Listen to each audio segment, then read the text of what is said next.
இந்த ட்ராமா பாண்டிங்னு ஒரு விஷயத்த பேசுறதுக்கு முன்னாடி இந்த ஸ்ட்ரிக்ட் பேரண்டிங்னு ஒரு விஷயம் இருக்கு, நார்சிசிஸ்டிக் பேரண்டிங்னு ஒரு விஷயம் இருக்கு. இது ரெண்டுக்கு ஒரு சின்ன ஒரு டிஃபரன்ஸ் சொல்றேன். 25 வருஷத்துக்கு முன்னாடி அவங்க அம்மா படப்படன்னு ஆரம்பிச்ச ஒரு விஷயம். ஒரு நாள் வீட்டுக்கு தேள் வந்துருச்சு, எங்க அம்மா புடிச்சுக்கிட்டாங்க. அதாவது அந்த ஸ்கேப் கோட் இங்கதான் வேலையே ஆரம்பிக்குது. என்னன்னா புடிச்சு இன்னைக்கு தேள் வந்ததுக்கு காரணம் நீதான். இது வந்து அப்படியே ஒரு லூப்பா போகும். இந்த லூப் கிட்டத்தட்ட 60 வயசு தாண்டி கூட போறக்கு வாய்ப்புகள் இருக்குது. ஸோ நமக்கு நிறைய இடத்துல வந்து கன்ஃபியூஷன்ஸ் வரும். என்ன அப்படின்னா, ஒரு ஸ்ட்ரிக்ட் பேரண்டிங்னா ஒருவேளை இது ஸ்ட்ரிக்ட் பேரண்டிங்கா நார்சிசிஸ்டிக் பேரண்டிங்கா, இது எப்படி இது பண்றது அப்படின்னு. என்னையே வந்து அவங்க சூஸ் பண்ணாங்க, நான் ஏன் ஸ்கேப் கோட்டா இருக்கணும்னு நினைப்பாங்க. அது ஊத்தி சாப்பிட்டது தயிர் இல்ல பழைய மாவு அப்படின்னு சொல்லிட்டு. அந்த பொண்ணு வந்து அகாடமிக்ஸ்லயே சரியா பெர்ஃபார்ம் பண்ணல அப்படிங்கும்போது இதுல வந்து நார்சிஸ்டிக் ஃபாதர். ஸோ அவர் என்ன பண்ணியிருக்காரு, ஒரு டிசம்பர் மாச குளிர்ல, ஹாய் ரம்யா, ஹாய், நம்ம last time narcissistic personality and narcissistic பர்சன்ஸை பற்றின ஒரு வீடியோ போட்டோம். ஆக்சுவலி அந்த வீடியோ முடிச்சுட்டு அடுத்தது நார்சிஸ்டிக் பர்சன்ஸோட ரிலேஷன்ஷிப்பை பற்றி பேசலாம்னு நினச்சோம். ஆனால் நிறைய பேர் கமெண்ட்ல கேட்டது நார்சிஸ்டிக் பேரண்ட்ஸ். ஸோ இன்னைக்கு நம்ம அட்ரஸ் பண்ண போகிறது நார்சிஸ்டிக் பேரண்ட்ஸ் அண்ட் விக்டிமாக இருக்கக்கூடிய குழந்தைங்களை பற்றி தான் இன்னைக்கு நம்ம அட்ரஸ் பண்ண போகிறோம். அண்ட் இன்னைக்கு நம்மளுடைய பாட்காஸ்ட்டில் பேசக்கூடிய எல்லா கேஸ் ஸ்டடீஸுமே கிளைண்ட்ஸோடைய கான்ஃபிடென்ஷியாலிட்டியை மெயின்டைன் பண்ணி அவங்களோட பேரோ நேமோ ஏஜோ எதுவுமே ரிவீல் பண்ணாமல் ஒரு எஜுகேஷனல் பர்பஸ்க்காக மட்டும்தான் இங்கே நம்ம அந்த லைவ் கேஸ் ஸ்டடீஸை சிலதை ஷேர் பண்ண போகிறோம். ஸோ வித் திஸ் நோட் நம்ம இந்த செஷனுக்குள்ளே இப்போ போகலாம். ஸோ இன்னைக்கு வந்து will discuss about the core characteristics of narcissistic parent. And also இந்த நம்ம வியூவர்ஸுக்கு ஏற்ற மாதிரி அவங்களுக்கு டச் பண்ணாத, கேள்விப்படாத பல குட்டி குட்டியான விஷயங்கள் இருக்கு. Like trauma bonding, golden child, scapegoat and weakest prey. So இந்த மாதிரி நிறைய விஷயங்கள் இருக்குது. ஒரு நார்சிஸ்டிக் பேரண்ட் அவங்களோட விக்டிம்ஸ் கிட்ட அவங்க ஹோல்ட் பண்ணிக்கிற விஷயங்கள். ஸோ அதை வந்து நம்ம வியூவர்ஸ்க்கு அவங்களுக்கு ஏற்ற மாதிரி லைட்டரா நிறைய கேஸ் ஸ்டடீஸோட இன்னைக்கு நம்ம ஷேர் பண்ணலாம். ஸோ இதில் ட்ராமா பாண்டிங்னு வரும்போது, ஸோ ஐவ் சீன் லைக் ஒரு கேஸ் ஸ்டடியில் ஒரு grown adult, ஒரு 21 years old adult வந்து பார்த்தீங்கன்னா, அவங்க இந்த கேஸ் ஸ்டடியில் the mother was a narcissistic parent. So அவங்களுக்கு வந்து she had a ultimate control over this adult. adultக்கு ஏஜ் 22-23 இருக்கும். ஸோ இந்த adult சம்பாதிக்கிறது பூராமே வந்து அவங்க அம்மாட்ட தான் கொண்டு வந்து கொடுக்கணும், தனக்குன்னு எடுத்துக்க கூடாது. அண்ட் ஆல்சோ இவங்க ஒரு லவ் ரிலேஷன்ஷிப் இருந்தாங்க. அவங்க மதர் கம்ப்ளீட்லி அதை வந்து எராடிகேட் பண்ணி, அதாவது அசிங்கப்படுத்தி அமுச்சு விடுவாங்கன்னு சொல்லுவாங்களா, அந்த மாதிரி அவங்க லவ் ரிலேஷன்ஷிப்பை ரொம்ப அசிங்கப்படுத்தி ஹியூமிலியேட் பண்ணி அதை கொச்சையா பேசி அந்த ரிலேஷன்ஷிப்பை பிரேக் பண்ண வச்சு இந்த பொண்ணு அப்படியே வந்து அவங்க ஒரு இதுக்குள்ள வச்சிருந்தாங்க.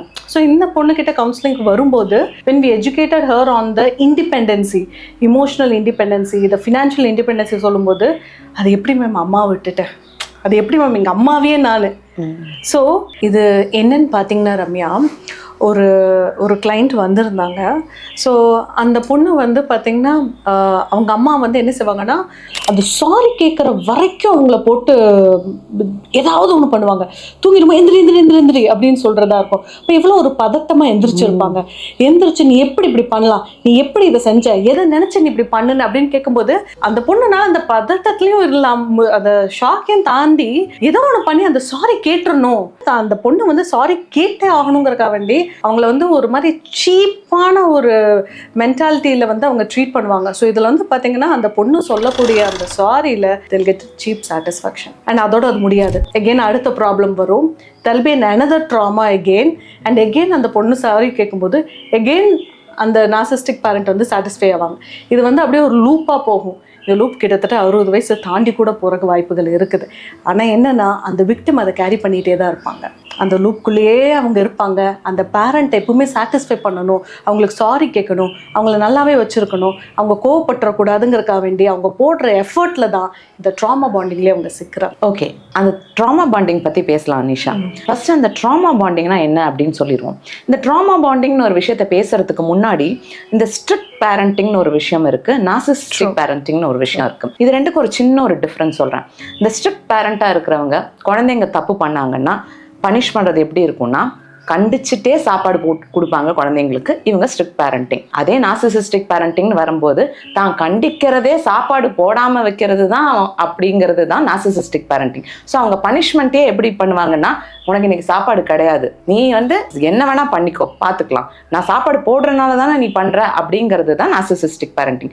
ஸோ நமக்கு நிறைய இடத்துல வந்து கன்ஃபியூஷன்ஸ் வரும். என்ன அப்படின்னா, ஒரு ஸ்ட்ரிக்ட் பேரண்டிங்னா ஒருவேளை இது ஸ்ட்ரிக்ட் பேரண்டிங்கா நார்சிசிஸ்டிக் பேரண்டிங்கா, இது எப்படி இது பண்றது அப்படின்னு. So nurturing is strict parenting, இது வந்து நர்ச்சரே இல்லாம only punishing is narcissistic parenting. இதை வந்து இந்த ட்ராமா பாண்டிங்கிற ஒரு விஷயத்தை வந்து நான் ஒரு கேஸ் ஸ்டடி மூலமா உங்களுக்கு சொல்றேன் பாருங்களேன். ஒரு நம்ம கிட்ட ஒரு கிளைண்ட் வந்தாங்க.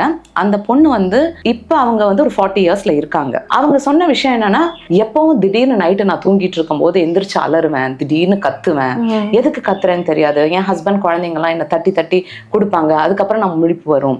இது வந்து ஆரம்ப காலத்துல இருந்தே எனக்கு ஒரு இருக்கிற விஷயமா அப்படின்னு சொல்றாங்க. என் குழந்தைங்களும் அதே தான் சொல்றாங்க அப்படின்னு சொன்னாங்க. அப்ப நம்ம வந்து அந்த சைல்ட்ஹுட் ஹிஸ்டரி எல்லாம் எடுத்து ஒவ்வொன்றா கேட்கும் போது அவங்க சொன்ன விஷயங்களை அவங்க ஷேர் பண்ணி ரொம்ப இமோஷனலா ஷேர் பண்ணி சொன்ன விஷயங்கள் நிறைய வரும். அது வந்து நமக்கு இந்த ட்ராமா பாண்டிங் கரெக்டான ஒரு எக்ஸாம்பிளா இருக்கும் நான் நினைக்கிறேன்.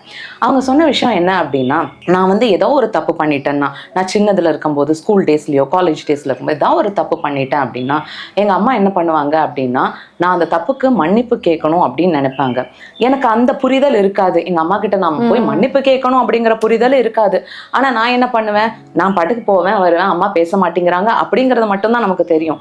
ஆனா எங்க அம்மா என்ன பண்ணுவாங்க அப்படின்னா, ஒரு அட்டென்ஷன் சீக்கிங் பிஹேவியரை கொண்டு வருவாங்க அப்படின்னாங்க. இப்போ நான் கேட்டேன், என்ன மாதிரி அட்டென்ஷன் சீக்கிங் பண்ணுவாங்க அப்படின்னு கேட்டேன். எல்லாரும் தூங்குனதுக்கு அப்புறம், நைட்டு தூங்குனதுக்கு அப்புறம் திடீர்னு பாத்திரம் டம்முன்னு விழுகிற சவுண்டு கேட்கும். நான் எந்திரிச்சு பதட்டத்துல என்ன சவுண்டுன்னு போய் பார்த்தா பாத்திரம் போட்டிருப்பாங்க. என்னன்னு பார்த்தா எங்க அம்மா வந்து கிச்சன்ல பாத்திரத்தை தூக்கி போட்டிருப்பாங்க. அந்த டைம்ல வந்து அங்க போய் பாத்திரம் எடுக்கிற நைட் அவங்க சொன்னது ஒரு 1 மணி 2 மணி. அந்த நேரத்துல போய் எங்க அம்மா பாத்திரத்தை எடுத்து அங்க போடணும் இல்ல யூஸ் பண்ணணுங்கிற அவசியமே இல்லை. பட் அதை போட்டிருப்பாங்க. அது எதுக்கு போட்டிருக்காங்கன்னு எனக்கு தெரியாது. உடனே அந்த தூக்கத்தோட இதுலயே நானும் வந்து படுத்துருவேன். இதே மாதிரி இன்னொரு நாள் என்னாச்சுன்னா, திடீர்னு டம்முன்னு ஒரு சவுண்டு கேட்டது. பார்த்தா எங்க அம்மா அங்க இருக்கிற ஒரு பெரிய இரும்பு பீரோல அடிச்சு டம்முன்னு கீழே விழுந்து மயங்கி விழுந்துட்டாங்க. அதுவும் ஒரே நைட்டு. அந்த நைட்டு போய் நான் எங்க அம்மாவை வந்து எழுப்பி தண்ணி எல்லாம் தெளிச்சு என்னாச்சு ஏதாச்சுன்னு கேட்கும்போது எங்க அம்மா வந்து சொன்ன விஷயம் என்ன அப்படின்னா, நான் பிரச்சனையாச்சு சண்டை ஆச்சு, இவ என்கிட்ட மன்னிப்பே கேட்கல அப்படிங்கிறது. அந்த வயசுல எனக்கு மன்னிப்பு கேட்கலங்கிறது தோணல. எங்க அம்மாக்கு ஏதாவது ஆயிருமோ அப்படின்னு நான் பயந்துட்டேன். அப்ப இருந்து என்னோட பயம் என்ன அப்படின்னா, நம்ம ஏதாவது செஞ்சுட்டா அம்மா மயங்கி விழுந்துருவாங்களோ, அம்மாவுக்கு உடம்பு சரியில்லாம போயிடுமோ அப்படிங்கிற பயம் எனக்கு வந்து இருந்துகிட்டே இருந்தது. அதை வந்து நான் என்ன பண்ண ஆரம்பிச்சேன் அப்படின்னா, எங்க அம்மாவுக்கு என்ன பிடிக்கும், எங்க அம்மாவுக்கு பிடிச்ச மாதிரியே நான் நடக்கணும் அப்படின்னு நானும் ஏதேதோ விஷயங்கள் எல்லாம் ட்ரை பண்ண ஆரம்பிச்சேன். அந்த ட்ராமா தான் எனக்கு வந்து இன்னைக்கு வந்து ப்ராப்ளமா இருக்கு அப்படின்னு நான் ஃபீல் பண்றேன் அப்படின்னு சொன்னாங்க. அவங்க சொன்னது 100% கரெக்ட். இந்த நைட்டு நேரத்துல அந்த குழந்தைய வந்து சின்ன வயசுங்கும் போது அது ஸ்கூல் படிக்கிற குழந்தைக்கு என்ன பெரிய விவரம் இருக்க போகுது. அப்போ நைட்டு வந்து அதுக்கு எதுக்காக அம்மா விழுகுறாங்க, எதுக்காக மயங்கி விழுகுறாங்க, பயந்து பயந்து எந்திரிக்குமோ அந்த குழந்தைக்கு வந்து என்ன ஆயிடுச்சுன்னா, அது இப்போ ஒரு நைட் மேரா இத்தனை வருஷத்துக்கு அப்புறமும் இருக்கு அப்படிங்கிறாங்க.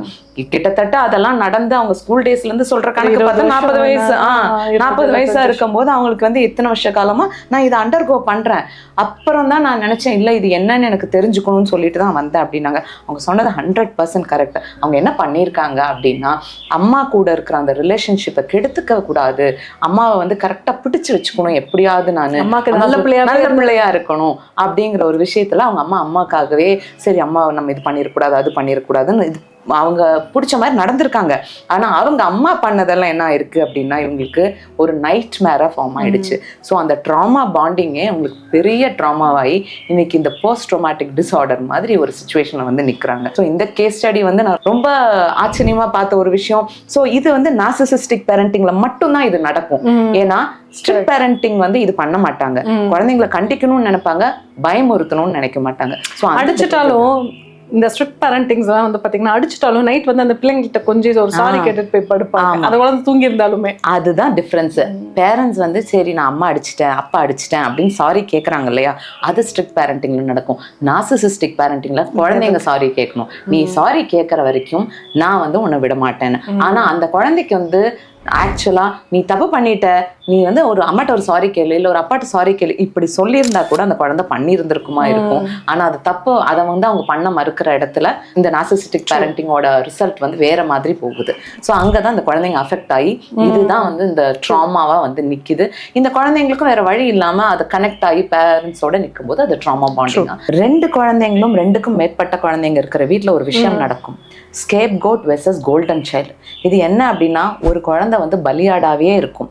என்னன்னா அந்த வீட்டுல என்ன நடந்தாலும் அதுக்கு காரணம் நீதான் காரணம், உன்னாலதான் இது நடந்தது, கரண்ட் போனா நீதான் காரணம், அது நடக்கலைன்னா நீதான் காரணம், டிவி எடுக்க, அந்த மாதிரி எல்லாத்துக்கும் நீதான் காரணம், அந்த வீட்டுல என்ன நெகட்டிவ் நடந்தாலும் நீதான் காரணம் அப்படின்னு சொல்லி அந்த குழந்தை மேல, அந்த பலியாடுங்கிற குழந்தை மேல எல்லாத்தையும் திணிச்சுக்கிட்டே இருப்பாங்க. அதுக்கு ஒரு எக்ஸாம்பிள் சொல்றேன் கேளுங்களேன். அதாவது ஒரு பொண்ணு வந்து, நான் சொன்னேன் இல்லையா நம்ம கிட்ட ஒரு கேஸ் ஸ்டடி, ஒரு பொண்ணு வந்ததுன்னு, அந்த பொண்ணு சொன்ன விஷயம் தான் இது. மேம், நான் வந்து பீரியட்ஸ் ஆனேன்னா, நான் வந்து கல்யாணத்துக்கு முன்னாடி எல்லாம் ஸ்கூல்ல படிக்கும்போது, காலேஜ்ல படிக்கும்போது, வீட்டுல இருக்கும்போது பீரியட்ஸ் ஆனேன்னா எங்க அம்மா சொல்ற ஒரு விஷயம், சானிட்டரி நாப்கினை வந்து ரேப் பண்ணி இமீடியட்டா கொண்டு போய் வெளியில டிஸ்போஸ் பண்ணிட்டு வான்னு சொல்லுவாங்க.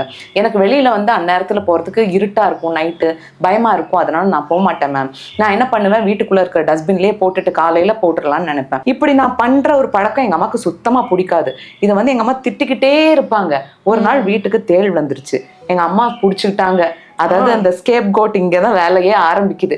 என்னன்னா புடிச்சு, இன்னைக்கு தேள் வந்ததுக்கு காரணம் நீதான், நான் சொன்னேன்ல உங்ககிட்ட சானிட்டரி நாப்கினை கொண்டு போய் டிஸ்போஸ் பண்ணுன்னு, நீ டஸ்ட்பின்ல போட்டு அதை மறுநாள் கொண்டு போய் டிஸ்போஸ் பண்றதுனாலதான் இந்த தேளே வந்ததுன்னு புடிச்சுக்கிட்டாங்கன்னு சொல்லி அந்த பொண்ணு மேல பழியா தூக்கி போட்டாங்க. தேள் இதுக்காக வந்திருக்காது, தேளோ பூச்சியா அது ஏதோ ஒரு இதுக்காக வந்திருக்கும். அதை எப்படி ரிலேட் பண்ணிட்டாங்க பாருங்களேன்.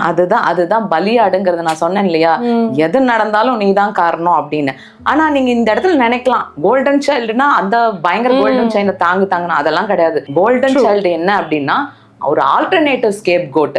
இந்த ஸ்கேப் கோட், இந்த பலியாடு கேரக்டர் என்னைக்கு இவங்க கிட்ட மிஸ் ஆகுதோ அன்னைக்கு ஆரம்பிப்பாங்க அவங்க அந்த கோல்டன் சைல்டை பிடிச்சி இதே டார்ச்சரை அங்க கொடுக்க ஆரம்பிப்பாங்க. ஒன்றும் இல்லை, இந்த ஸ்கேப் கோட்டுங்கிற பலியாடு எப்ப வெளியில போகுதோ, அதாவது வேலை விஷயமாவோ ஏதோ ஒரு காரணத்தினால வெளியில போகும்போது, இந்த பேரண்ட் வந்து இன்னொரு ஆல்டர்னேட்டிவ் பலியாடு வச்சிருக்காங்க இல்லையா, கோல்டன் சைல்டுங்கிற பேர்ல, அவங்க கிட்ட இருந்து அந்த சப்ளையை எடுக்க ஆரம்பிப்பாங்க. அப்படிதான் வந்து அவங்களோட பர்சனாலிட்டிக்கு இவங்க தீனி போட்டுக்க ஆரம்பிப்பாங்க. ஸோ இதுதான் ஒரு நார்சிசிஸ்டிக் பேரண்டோட வேலையே. அவங்க வந்து இது கான்ஷியஸா பண்றாங்களான்னு கேட்டா கான்ஷியஸா பண்றது இல்லை, ஆனா அவங்களோட பர்சனாலிட்டியே அதுதான். In fact they will search for the weak prey case தேடுவாங்க. அந்த வீக் ப்ரே ஒன்றும் குழந்தைங்களா இருப்பாங்க, அப்படி இல்லைன்னா அவங்க ஸ்பௌஸாக கூட அது இருக்கிறதுக்கு வாய்ப்பு இருக்குது. ஸோ அந்த வீக்கஸ்ட் ப்ரேயை தேடியே அவங்களோட டார்கெட் ஓடும். அவங்க கிட்ட இருந்து அவங்களுக்கு கிடைக்கிற அந்த சப்ளை தான் அவங்களுக்கான அந்த சாட்டிஸ்ஃபேக்ஷனே அவங்களுக்கு கொடுக்கும். அனிஷா, இந்த நார்சிஸ்டிக் பேரண்ட்ஸ் எப்படி உருவாகுறாங்க அப்படின்னு பார்த்தீங்கன்னா, இதுக்கு வந்து சில காரணங்கள் இருக்கு. ஒன்று வந்து ஜெனட்டிக்கலாவே அவங்க அப்படி இருக்கலாம். இன்னொன்று வந்து ஒரு சைக்கலாஜிக்கல் அட்டாச்மெண்ட் இருந்திருக்கலாம் அவங்களுக்கு. மேபி இந்த பேரண்ட்ஸோட அப்பாவோ அம்மாவோ இப்படி இருந்திருக்கலாம், இல்லை அவங்க வீட்டில் வளர்ந்து வந்த யாராவது ஒரு கேரக்டர் வந்து இப்படி இருந்திருக்கலாம், இன்ஃப்ளூயன்ஸ் ஆயிருக்கலாம், அதுல இருந்து இன்ஹெரிட் பண்ணிருக்கலாம். இல்ல இவங்க இருக்கிற அந்த சொசைட்டி, இவங்க வாழ்ந்து வந்த இடத்துல ஏதோ ஒரு என்வாயன்மெண்ட்ல யாராவது ஒரு கேரக்டர் இப்படி இருந்திருக்கலாம். இதை பார்த்து அந்த ஸ்டைல வந்து அவங்க எடுத்திருந்திருக்கலாம். சோ இதெல்லாம் எடுத்து இவங்க இப்படிதான் அப்படின்னு அவங்களுக்குள்ளேயே நமக்கு ஒரு ஆமா.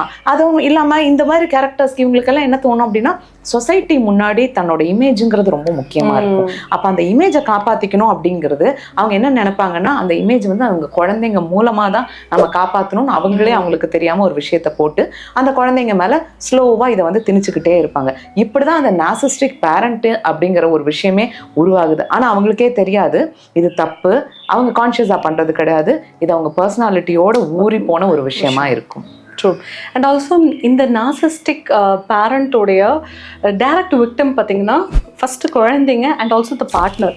ஸோ இவங்களுக்கான ஏற்படக்கூடிய அந்த the impact of being with a narcissistic person எந்த அளவுக்கு இருக்கும் அப்படின்னு பார்த்தீங்கன்னா, எந்த ஏஜ் ஆனாலுமே அந்த பாதிப்பாக உருவாக்கப்பட்ட அந்த தழும்பு வந்து அவங்களுக்கு இருக்கும். நீங்கள் சொன்ன கேஸ் ஸ்டடியில் 25 வருஷத்துக்கு முன்னாடி அவங்க அம்மா படப்படன்னு ஆரம்பித்த ஒரு விஷயம், படப்படன்னு பாத்திரத்தை உருட்டுறதோ கீழே விழுகிறதோங்கிற விஷயம் அவங்களுக்கு கிட்டத்தட்ட 40 வயசு பக்கம் ஆனாலுமே அவங்களுக்குள்ள அந்த படப்படப்பு இருக்குது. ஸோ இந்த மாதிரி ஒரு போஸ்ட் ட்ராமேட்டிக் ஸ்ட்ரெஸ் உருவாக்கி ஒரு ஆங்ஸைட்டி, அன்சர்டனிட்டி, அவங்களுக்கு ட்ரஸ்ட் இஷ்யூஸ் இருக்கும். அவங்க டக்குன்னு யாரையும் நம்ப மாட்டாங்க. ஒருவேளை இவங்க ஏதாவது பண்ணிடுவாங்களோ, ஒருவேளை இவங்க அவங்களுக்கு யார் மக்கள் கூடயும் கனெக்டும் ஆக முடியாது. டக்குன்னு அவங்களுக்கு அவங்க மேலே நம்பிக்கையின்மையும் இருக்கும். ஏன்னா அவங்க வாங்கின அடி அந்த மாதிரி இருக்கும். ஸோ அவங்கள வந்து ஒரு மாதிரி ஒரு செல்ஃபாக தனக்கு செல்ஃப் எஸ்டீம் என்னால் முடியும், நான் தைரியமாக பண்ணுறேன், அந்த ஒரு விஷயம் வந்து அவங்களுக்கு இருக்காது. ஒருவேளை ரிபல் ஆகி அந்த நார்சிஸ்டிக் பேரண்ட்கிட்டேருந்து ரிபல் ஆகி உடைச்சிட்டு வெளியே வந்து சர்வே வரவங்களும் நிறைய பேர் இருக்காங்க. அந்த பேட்டர்னுக்குள்ளேயே சிக்காம சர்வைவ் ஆகி வெளியே தப்பிச்சு போய் they become the narcissistic abuse சர்வைவரா இருப்பாங்க. பட் ஒரு மாதிரி ஒரு அடாப்டட் சைல்டுக்குள்ள இருக்கிறவங்க கடைசி வரைக்குமே அந்த பேரண்ட்டுக்கு ஒரு அடாப்டட் சைல்டாவே இருந்து அந்த அபியூஸை தாண்டி அந்த பேரண்டே இருக்க மாட்டாங்க. ஒருவேளை அவங்க தவறி போயிருந்தாலுமே அந்த இம்பேக்டை ரொம்ப வருஷங்கள் அவங்க கேரி பண்ணுவாங்க. ஸோ இது வந்து ஒரு நார்சிஸ்டிக் பேரண்ட் அப்படிங்கிற ஒரு விஷயத்துக்கான ஒரு அவேர்னஸ் இது மக்களுக்கு கிரியேட் பண்ணுங்கிறத நம்புகிறோம். கண்டிப்பாக. ஸோ நம்ம வியூவர்ஸில் கூட நிறைய பேர்த்துக்கு ஒரு கொஸ்டின் தோணும், வை மீ, என்னையே வந்து அவங்க சூஸ் பண்ணாங்க, நான் ஏன் ஸ்கேப் கோட்டாக இருக்கணும்னு நினைப்பாங்க. ஆக்சுவலி நோ வாட், யார் ஒருத்தங்க ஒரு இமோஷ்னல் டிபெண்டன்சியோடு அவங்கக்கிட்ட எதிர்பார்த்து நிற்கிறாங்களோ அவங்க தான் அவங்களோட வீக்கஸ்ட் ப்ரேவாக இருப்பாங்க. ஸோ அந்த வீக்கஸ்ட் ப்ரேவை தான் அவங்க சூஸ் பண்ணி அவங்களோட நார்சிஸ்டிக் சப்ளைக்கு அவங்க யூஸ் பண்ணிக்குவாங்க. ஸோ அந்த ப்ரே என்ன செய்யணும், ஒவ்வொரு டைமும் போய் தன்னை ப்ரூவ் பண்ணுறக்கோ ஒரு வேலிடேஷன் எதிர்பார்த்தோ ஒரு அக்னாலஜ்மெண்ட் ஆஃப் இமோஷன் எதிர்பார்த்தோ நிற்கும் போது தான் அவங்க அதை அப்படியே எடுத்து தன்னுடைய பர்சனாலிட்டிக்கு ஒரு தீனி போடுற மாதிரி அவங்க உள்ளே போட ஆரம்பிச்சுப்பாங்க. ஸோ ரம்யா, ஒரு ஜென்ரலாகவே ஒரு நார்சிஸ்டிக் பர்சனுடைய ஒரு கோர் கேரக்டரிஸ்டிக்ஸ் என்னன்னு பார்த்தீங்கன்னா எம்பத்தியே அவங்களுக்கு இருக்காது, ஒரு மனிதாபிமானம் அவங்களுக்கு இருக்காதுன்னு சொல்லுவாங்க. பட் ஒரு பேரண்டாக இருக்கிறவங்களுக்கு எப்படி தான் குழந்தைகிட்ட ஒரு எம்பத்தி இல்லாமல் இருப்பாங்க? Good question Anisha. இதுக்கு நான் ஒரு எக்ஸாம்பிள் சொல்கிறேன் பாருங்களேன். இது எனக்கு ஒரு கிளைண்ட் சொன்ன விஷயம்தான். அந்த கிளைண்ட் வந்து ஒரு அடலசன்ட் ஸ்டேஜில் இருக்கும்போது என்ன நடந்துதாமா, அவங்க ஏதோ ஒரு தப்பு பண்ணிட்டாங்க போல இருக்கு. அந்த தப்புக்கு வந்து அவங்க அம்மாவுக்கு வந்து அந்த பொண்ணு மேலே பயங்கர கோவம், சாரி கேட்கலங்கிற ஒரு விஷயம். நீ என்கிட்ட நீ சாரி கேட்கல, இருந்தாலும் உன் கோவம், என்னோட கோவத்தை வந்து நான் உங்ககிட்ட எப்படி காமிக்கிறேன் பாரு அப்படின்னு சொல்லி ஒரு பனிஷ்மெண்ட். என்ன பனிஷ்மெண்ட் அப்படின்னா, உனக்கு சாப்பாடு போட மாட்டேன் நான். ஓகே, நார்சிஸ்டிக் பேரண்டிங்கோட ஒரு பர்சனாலிட்டி தான் வச்சுக்கோங்களேன், ஒரு பர்சனாலிட்டி பிஹேவியர் தான் இதுவும். ஆனால் உனக்கு சாப்பாடே போட மாட்டேன், நான் சாப்பாடு போட்டுறனால தானே நீ என்னையே எதிர்த்து பேசுற அப்படிங்கிற ஒரு விஷயம். அப்போ சாப்பாடு போடலங்கும் போது இந்த பொண்ணு என்ன பண்ணுச்சு, சரி நாமளே வந்து சமைச்சு சாப்பிட்டுக்கலாம் அப்படின்னு சொல்லி இந்த பொண்ணு என்ன பண்ணியிருக்கு, சாப்பாடு அதுவே வச்சிருக்கு. அதுவே வச்சு அதுக்கு தெரிஞ்ச மாதிரி வச்சு சாப்பாடு கொண்டு வந்து நான் சாப்பிடலான்னு சொல்லிட்டு அந்த அடலசன் பொண்ணு அதுக்கு தெரிஞ்ச மாதிரி சாப்பாடு அதுவே பொங்கி எடுத்துட்டு வந்திருக்கு. அது பிளேட்ல வச்சு சாப்பிடலான்னு இருக்கும்போது தயிராவது நான் ஊற்றி சாப்பிட்டுக்கலாம்னு நினைச்சேன் மேம் அப்படின்னு சொல்லிட்டு டைனிங் டேபிள்ல யூஸ்வலா தயிர் இருக்கிற இடத்துல தயிர் இருந்திருக்கு. அந்த பொண்ணை எடுத்து ஊற்றி சாப்பிட்டுருக்கு. அது ஒரு மாதிரி சரியாவே இல்லை. அது ரொம்ப கஷ்டத்தோட இது என்னமோ மாதிரி இருக்கேன்ட்டு வேற வழி இல்லாமல் சாப்பிட்ருக்கு. அது சாப்பிடும்போது அவங்க அம்மா என்ன பண்ணியிருக்காங்க, அங்கே நின்று ஒரு மாதிரி சர்க்காஸ்டிக்கா ஒரு கிண்டலான ஒரு சிரிப்பு சிரிச்சிருக்காங்க. இந்த பொண்ணுக்கு ஏன் அவங்க அம்மா அப்படி சிரிக்கிறாங்கன்னே தெரியல. இது சாப்பிட்டு கஷ்டப்பட்டு சாப்பிட்டு முடிச்சு தண்ணி குடிச்சு முடிச்சதுக்கப்புறம் அவங்க அப்பா வந்திருக்காரு. அவங்க அப்பா வந்தோடனே அவங்க அம்மா சொன்ன ஒரு விஷயம் இந்த பொண்ணுக்கு ரொம்ப ஒரு ஷாக்கை கொடுத்துதாமா. அவங்க அம்மா சொல்லியிருக்காங்க, இவ்வளோ வாய் இருக்குல்ல உனக்கு எதிர்த்து பேசுறதுக்கு, ஆனால் வந்து தயிர் எது பழைய மாவு எதுன்னு கண்டுபிடிக்கவே தெரியலையே அப்படின்னு சொல்லியிருக்காங்க. அப்போதான் இந்த பொண்ணுக்கு தெரிஞ்சிருக்கு அது ஊற்றி சாப்பிட்டது தயிர் இல்லை பழைய மாவு அப்படின்னு சொல்லிட்டு. அப்போ நீங்கள் சொன்னீங்க இல்லையா, இங்கே எங்கே எம்பத்தி இருக்கு, தன்னோட சொந்த குழந்தை தான் கண்ணு முன்னாடி சாப்பாடாக்கி சாப்பிடும்போது அது வந்து பழைய மாவை ஊற்றி சாப்பிடுது. அது வந்து அந்த குழந்தைக்கு வந்து மாவு இல்லை அப்படின்னு சொல்லாம அதுக்கு தயிரை கூட குடுக்கறதுக்கு கூட உனக்கு இல்லை. அந்த குழந்தை அதை ஃபுல்லா சாப்பிட்டு முடிச்சிரு வரைக்கும் வெயிட் பண்ணி நீ வந்து அதுக்கு ஒரு கிண்டலான ஒரு சிரிப்பு சிரிக்கும் போது அது எப்படி இருந்திருக்கும். அந்த குழந்தை சிக்காகும் போது கண்டிப்பா நீங்க யோசிச்சு பாருங்க, இந்த இடத்துல வந்து எம்பத்திங்கிறது எங்க இருக்கு. அப்ப பேரண்ட் நார்சிஸ்டிக் பேரண்டா இருந்தாலும் எம்பத்திங்கிறது இங்க ஜீரோ தான். ஸோ அவங்களுக்கு அவங்களோட பர்சனாலிட்டிக்கு தீனி போடுறது தான் கண்டிப்பாக ப்ரையாரிட்டி. அண்ட் ஆல்சோ இன்னொரு கேஸ் ஸ்டடியில் பார்க்கும்போது அந்த பொண்ணு வந்து அகாடமிக்ஸ்லேயே சரியாக பெர்ஃபார்ம் பண்ணலை அப்படிங்கும்போது இதில் வந்து நார்சிஸ்டிக் ஃபாதர். ஸோ அவர் என்ன பண்ணியிருக்காரு, ஒரு டிசம்பர் மாதம் குளிரில் வீட்டுக்கு பின்னாடி ஒரு தோட்டம் மாதிரி இருந்திருக்கு, கதவை திறந்து ஒரு கார்டன் மாதிரி ஏரியாவில் அந்த பொண்ணை போய் உட்கார சொல்லிட்டாரு. அந்த பனி விழுகிற இடத்துல போய் உட்காரணும்னு சொல்லிட்டாரு. நீ எதுக்கு சரியாக படிக்க மாட்டேங்கிற, என் பேரை காப்பாற்ற மாட்ட போல, இப்படிலாம் வச்சுட்டு இருந்தா உன்னை வச்சு நான் என்ன செய்யறதுன்னு சொல்லிட்டு போய் உட்கார சொன்னார். அந்த பொண்ணு சரி பின்னாடி போய் வெட்ட வெளியில் போய் உட்காரலான்னு போகும்போது அது எப்படி நீ இப்படி உட்காரலான்னு சொல்லிட்டு ஒரு பக்கெட் தண்ணி எடுத்துகிட்டு வந்து ஊற்றி அந்த ஈரத்தில் உட்காருன்னு சொன்னார். ஸோ இது வந்து என்ன ஆச்சுன்னு பார்த்தீங்கன்னா, இப்போ அந்த பொண்ணு வந்து PhD பண்ணிட்டு இருக்கா. பட் இருந்தாலும் அவன் மனசுல இது வந்து ஒரு ஆறாத ஒரு தழும்பாவும் ஒரு மிகப்பெரிய ஹர்ட்டாகவும் அந்த பொண்ணுக்கு இருந்திருக்கு. கண்டிப்பா இருக்கும்ல. ஒரு நார்சிஸ்டிக் பேரண்ட்டுக்கு வேணா அவங்களோட பர்சனாலிட்டியா இருக்கலாம் இது. ஆனா அதை என்கவுண்டர் பண்ற, அதை வந்து எதிர்கொள்ற ஒரு விக்டிம்ஸ்க்கும் அந்த குழந்தைங்களுக்கும் அது வந்து அவங்களோட லைஃப்ல ஒரு அஃபெக்ட் ஆகுற ஒரு விஷயம் தானே அனிஷா இது. And dear viewers, so digital பிளாட்ஃபார்முக்கு நாங்கள் கொஞ்சம் புதுசு, நிறைய குறைகள் இருந்தால் எங்களை மன்னிச்சுக்கோங்க. அண்ட் மறக்காமல் இந்த மாதிரி நிறைய சைக்கலாஜிக்கல் கண்டென்ட்டை பற்றி தெரிஞ்சுக்கணும்னு நினைக்கும் போது கண்டிப்பாக எங்களை ஃபாலோ பண்ணிக்கோங்க. And please do support us and we are there with you.